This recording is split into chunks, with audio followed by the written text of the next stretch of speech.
Hello అండి, get ready with me for అట్ల తద్ది. ఎప్పుడు చింపిరి జుట్టుతో పూజ చేసుకునే నేను ఈసారి గట్టిగా రెడీ అవ్వాలని ఫిక్స్ అయ్యా. మరీ మహాలక్ష్మిలో ముస్తాబైపోలేదు కానీ ఓ మాదిరిగా రెడీ అయ్యాను అంతే. ఈ శారీ మా అమ్మ ఇచ్చింది నాకు. నా దగ్గర గ్రీన్ బ్లౌజ్ ఉంటే దాంతో పేర్ చేసేసాను. జడ అయితే ఈతపాయలు జడేసుకున్నాను.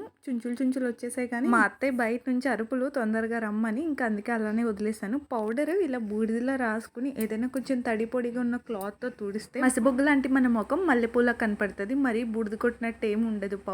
పౌడర్ తర్వాత యాజ్ యూజువల్ గా బొట్టు పెట్టేసుకున్నాను. గాజులు, ఈ గాజులు రెడ్ అండ్ గ్రీన్ తెప్పించుకున్నాను. మామూలుగా కూడా ఇవే తెప్పించుకుందాం అనుకున్న. శారీ కూడా మ్యాచ్ అయిపోయింది. మనకి మామూలుగా పట్టాను ఎక్కవ అనమాట. ఖచ్చితంగా నూనె కానీ లోషన్ కానీ ఏదో ఒకటి రాయాలి. అడ్డసేలు ఉంటుంది నాకు, అందుకే నేను గాజులు ఎక్కువగా మార్చిన ఒక్కసారి వేసుకున్నావు అలానే ఉంచేసుకుంటాను. చీర కట్టాక నల్లపూసలు కంపల్సరీ, లేకపోతే ఏసగా అనిపిస్తుంది.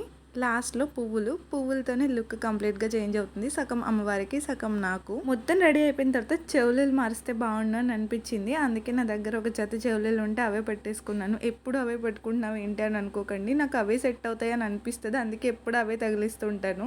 ఫైనల్లీ నేనైతే ఇలా రెడీ అయ్యాను. మీకు చూపిద్దాం అనే లోపు వీడియో ఆగిపోయింది. అందుకే ఒక చిన్న పిక్ యాడ్ చేస్తున్నాను. పూజ అయ్యాక దిగింది ఇది. సరే, మళ్ళీ నెక్స్ట్ వీడియోలో కలుద్దామే. Bye, stay tune.